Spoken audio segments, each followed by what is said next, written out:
Assalamualaikum warahmatullahi wabarakatuh. Hari ini kita akan membahas soal-soal HOTS untuk persiapan P3K Biologi. Nah, mari kita lihat soal yang pertama. Perhatikan jaring-jaring makanan di bawah ini. Nah, berikut adalah jaring-jaring makanannya. Petani memberi racun tikus untuk mengurangi serangan hewan yang dapat menurunkan jumlah produksi tumbuhan. Jika racun tersebut efektif membasmi tikus, maka pengaruh yang diberikan terhadap jaring-jaring makanan di atas adalah A. Produksi tumbuhan akan meningkat sangat pesat karena populasi tikus menurun sangat banyak. B. Ketika populasi tikus menurun, maka populasi burung pemakan serangga akan meningkat. C. Populasi rubah tidak akan terpengaruh karena hewan lain dapat menjadi sumber makanan. D. Populasi burung elang akan meningkat dengan sangat cepat. Atau E. Populasi kelinci dan rusa akan meningkat karena kompetisi dengan tikus berkurang. Silakan dicari jawabannya. Nah, kalau sudah, mari kita lihat bagian pembahasan. Berdasarkan jaring-jaring makanan tersebut, tikus tidak memakan tumbuhan, sehingga ketika tikus mati, produksi tumbuhan tidak akan meningkat. Bahkan, produksi tumbuhan dapat menurun karena kenaikan populasi belalang akibat hilangnya tekanan predasi dari tikus. Populasi burung pemakan serangga akan ikut meningkat. Rubah memakan tikus, maka ketika tikus mati, populasi rubah akan terpengaruh. Populasi burung elang juga akan berkurang akibat hilangnya tikus sebagai sumber makanannya. Kelinci dan rusa tidak berkompetisi dengan tikus karena tikus tidak memakan tumbuhan.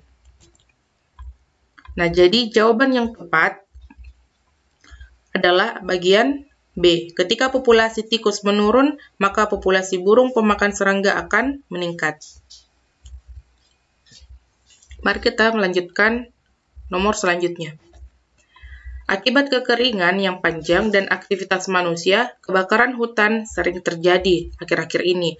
Proses yang mungkin terjadi setelah kebakaran hutan sebagai bagian dari suksesi adalah A. Suksesi primer terjadi karena komposisi tanah pasca kebakaran berubah.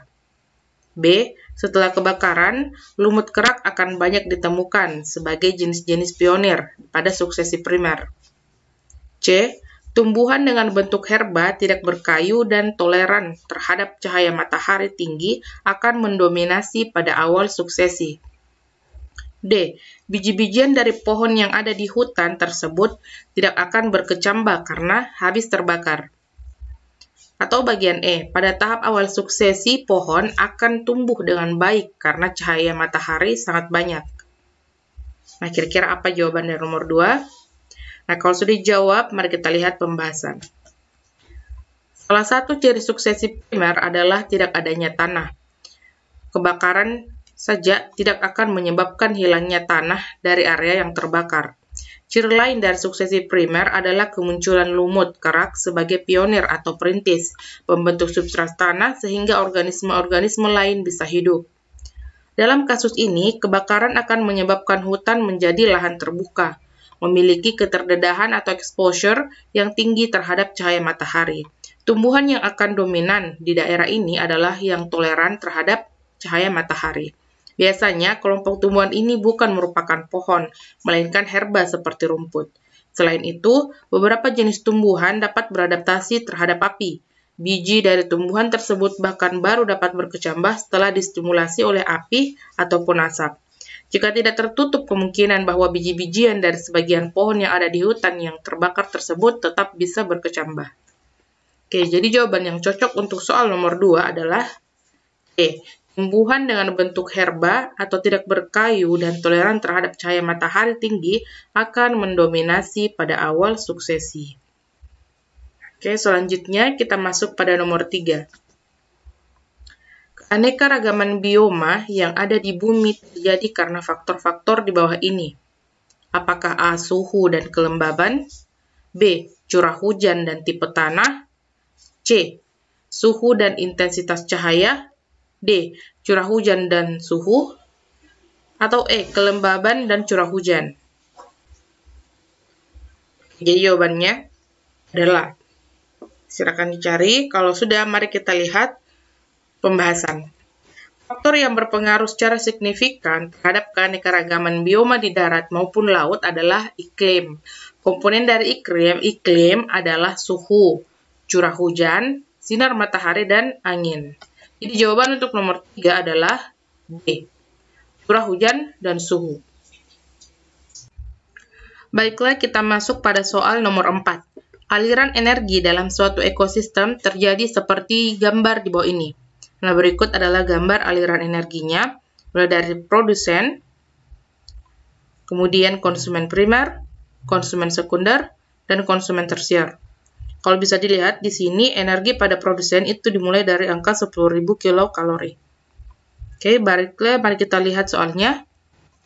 Pernyataan yang tepat terkait dengan aliran energi di atas adalah A. Energi yang diterima ular sebagai konsumen sekunder adalah 100 kilokalori. Kemudian bagian B, sebesar 10% energi yang terbuang ke lingkungan dan 90% akan diteruskan ke tingkat trofik yang lebih tinggi. C. Energi yang diterima kelinci sebagai konsumen primer adalah 9.000 kilokalori. D. Energi yang diterima oleh burung elang sebagai konsumen tersier adalah 1.000 kilokalori. Kemudian, bagian E, opsi E, tingkat trofik tertinggi akan menerima energi paling besar dalam suatu ekosistem. Silakan dicari jawabannya. Kalau sudah, mari kita lihat pembahasan. Energi di dalam ekosistem tidak berputar dalam suatu siklus energi, melainkan bergerak dalam sebuah aliran energi. Pada aliran ini, hanya 10% energi yang akan tersedia untuk transfer ke tingkatan trofik berikutnya. Sisanya terbuang lewat proses metabolik sebagai panas. Dengan demikian, energi yang diterima ular sebagai konsumen sekunder adalah 10% dari 10% dari 10.000, yaitu 100 kilokalori. Energi yang diterima kelinci adalah 10% dari 10.000, yaitu 1.000 kilokalori. Dan yang diterima oleh burung elang adalah 10% dari 100 kilokalori, yaitu 10 kilokalori. Selanjutnya, soal nomor 5. Kelompok populasi yang saling berinteraksi merupakan kajian ekologi di dalam tingkat A. Bioma, B. Ekosistem, C. Komunitas, D. Biosfer, atau E. Kompetisi. Silakan dicari jawabannya. Nah, kalau sudah, mari kita lihat pembahasan. Bioma adalah tipe-tipe ekosistem di bumi yang biasanya diklasifikasikan berdasarkan vegetasi yang dominan untuk bioma terestrial atau lingkungan fisik untuk bioma akuatik. Ekosistem berisi komunitas organisme di dalam suatu area, termasuk faktor-faktor abiotiknya dan bagaimana mereka berinteraksi. Komunitas adalah kumpulan populasi berbagai spesies yang hidup dalam suatu area, hingga muncul interaksi. Dalam komunitas dapat terjadi kompetisi antara spesies atau antar individu suatu spesies untuk memperebutkan sumber daya yang sama. Biosfer adalah seluruh bagian bumi yang ditinggali makhluk hidup atau keseluruhan ekosistem di bumi ini. Nah, kira jawabannya adalah C, komunitas. Ini nomor 5 adalah C, komunitas. Sekarang kita masuk pada soal nomor 6. Grafik di bawah ini menunjukkan contoh dari. Nah, kira-kira grafik ini merupakan contoh dari A. Kompetisi intraspesifik, B. Kurva kepunahan suatu jenis, C. Pertumbuhan populasi secara logistik, D. Kompetisi spesifik, atau E. Pertumbuhan populasi secara eksponensial. Silakan dicari jawabannya. Nah, kalau sudah, mari kita lihat pembahasan. Grafik tersebut menunjukkan perumahan ukuran populasi sumbu Y seiring waktu sumbu X. Jika melihat bentuk grafik setelah meningkat secara pesat, populasi mencapai suatu fase ketika laju pertumbuhan semakin mengecil dan ukuran populasi semakin mendekati batas maksimum sumber daya yang bisa digunakan. Bentuk seperti ini adalah ciri dari kurva logistik. Kurva pertumbuhan eksponensial tidak dibatasi oleh ketersediaan sumber daya, sehingga bentuknya akan menyerupai huruf D. Jadi jawabannya adalah Grafik tersebut menunjukkan contoh pertumbuhan populasi secara logistik. Selanjutnya, soal nomor 7. Gambar di bawah ini merupakan hasil simulasi dari hubungan antara mangsa dan pemangsanya. Populasi rumput pada grafik meningkat pesat karena ini ada 3 spesies. Yang pertama adalah rumput. Ya, rumput. Kemudian ada 2 kelinci. Kemudian spesies yang ketiga adalah serigala. Nah, tadi pertanyaannya, gambar di bawah ini merupakan hasil simulasi dari hubungan antara mangsa dan pemangsanya. Populasi rumput pada grafik meningkat dengan pesat karena A. Penurunan populasi serigala. B. Peningkatan kompetisi antar individu kelinci. C. Peningkatan populasi serigala mengontrol jumlah populasi kelinci. Kemudian D. Penurunan populasi kelinci akibat dari kompetisi intraspesifik. Atau E. Populasi rumput meningkat sebagai kompensasi herbivori dari kelinci. Berikut adalah pembahasannya. Dari grafik dapat dilihat bahwa ukuran populasi kelinci mulai menurun tajam ketika ukuran populasi serigala mulai naik. Hal ini menunjukkan adanya kontrol jumlah populasi kelinci yang dilakukan oleh serigala. Saat hal ini terjadi, ukuran populasi rumput akan naik secara pesat. Jadi jawaban yang tepat untuk soal ini adalah C. Peningkatan populasi serigala mengontrol jumlah populasi kelinci. Kita masuk soal selanjutnya. Berikut ini adalah rantai makanan pada ekosistem perairan. Jadi ini adalah rantai makanan pada ekosistem perairan. Itu dimulai dari water, kemudian zooplankton, kemudian ada small fish, kemudian ada large fish, dan yang terakhir adalah fish eating birds of prey. Ini sepertinya adalah burung elang. Selanjutnya, saat ini aktivitas manusia terkait penggunaan bahan-bahan kimia semakin meningkat, seperti penggunaan pestisida di lahan pertanian. Bahan kimia tersebut pada akhirnya masuk ke badan, perairan, dan akan mempengaruhi organisme di dalamnya. Pernyataan berikut ini mengenai pergerakan bahan pencemar adalah benar, kecuali A. Semakin tinggi tingkat trofik, akumulasi bahan pencemar semakin tinggi. B. Senyawa kimia tersebut akan diakumulasi oleh organisme dalam darah. C. Proses peningkatan konsentrasi bahan pencemar dalam organisme melalui rantai makanan seperti ini disebut dengan biomagnifikasi. D. Jaringan lemak pada burung mengandung pestisida yang tinggi. Atau opsi E. Ikan-ikan besar akan terkontaminasi bahan pencemar karena memakan ikan yang kecil yang terkontaminasi dari zooplankton. Kira-kira jawabannya apa? Nah, kalau sudah didapat, mari kita lihat pembahasan. Bioakumulasi adalah gabungan dari 2 proses, yaitu biokonsentrasi dan biomagnifikasi. Biokonsentrasi adalah pengambilan suatu senyawa pada sebuah substrat secara langsung oleh organisme, misalnya lewat kulit, insang, atau paru-paru. Biomagnifikasi adalah masuknya suatu senyawa ke dalam organisme lewat proses makanan, lewat proses memakan. Dengan demikian, semakin tinggi tingkatan trofik, akumulasi bahan pencemar semakin tinggi, karena pencemar-pencemar yang ada di tingkat trofik di bawahnya akan berpindah dan berkumpul pada tingkat yang lebih tinggi. Di dalam tubuh suatu organisme, senyawa kimia yang masuk akan terakumulasi di jaringan lemak atau organ internal. Darah tidak dapat mengakumulasi senyawa kimia karena darah terus-menerus mengalami sirkulasi dan pertukaran zat. Zat yang berlebih dalam darah akan segera disaring oleh ginjal. Proses ini tidak dialami oleh zat pada jaringan internal lainnya.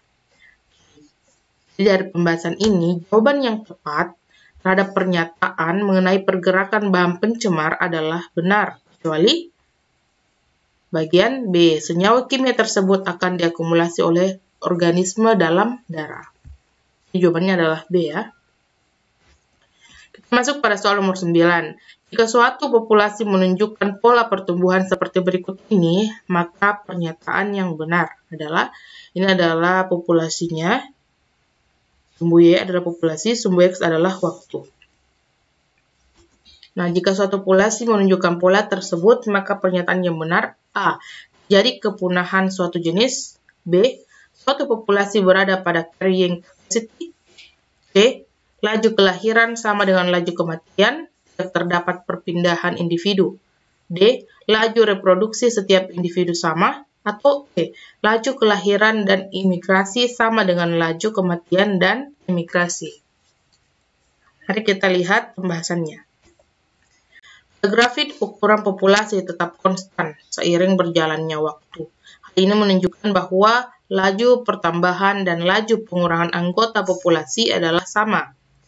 Tambahan bisa berasal dari kelahiran dan imigrasi, sedangkan pengurangan bisa berasal dari kematian dan imigrasi. Ukuran populasi stabil tidak otomatis mengindikasikan bahwa populasi sudah mencapai carrying capacity karena tidak ada informasi mengenai kondisi lingkungan yang menjadi habitat populasi tersebut pada soal. Jadi, jawaban yang tepat sesuai dengan pola pertumbuhan pada grafik itu adalah E. Laju kelahiran dan imigrasi sama dengan laju kematian dan emigrasi. Selanjutnya, ini adalah nomor terakhir. Ukuran suatu populasi dibatasi oleh beberapa faktor seperti penyakit dan predasi yang merupakan density independent factors, kemudian B. Kompetisi dan predasi yang merupakan density dependent factors, kemudian C. Predasi dan gangguan alam yang merupakan density independent factors, kemudian D. Parasit dan kompetisi yang merupakan density independent factors, kemudian bagian E. Sumber makanan dan bencana alam yang merupakan density independent factors. Kira jawabannya apa? Kalau sudah, mari kita lihat pembahasan. Ukuran suatu populasi dapat dipengaruhi oleh faktor-faktor yang bersifat 1. Bergantung pada kepadatan populasi atau density dependent factors. Kemudian yang kedua, tidak bergantung pada kepadatan populasi atau density independent factors. Efek dari density dependent factor akan bervariasi sesuai ukuran populasi, misalnya ketersediaan makanan, tingkat predasi, tingkat kompetisi, dan penyakit. Sebagai contoh, tekanan kompetisi intraspesifik akan semakin besar ketika ukuran populasi meningkat, sedangkan sumber daya terbatas. Efek dari density independent factors yang akan dipengaruhi oleh ukuran populasi besar atau kecil, misalnya adalah bencana alam. Jadi jawaban yang tepat untuk soal nomor 10 adalah kompetisi dan predasi yang merupakan density dependent factors. Jadi jawabannya adalah B. Oke, sekian untuk pembahasan soal pada video ini. Kita bertemu lagi di pembahasan video selanjutnya. Assalamualaikum warahmatullahi wabarakatuh.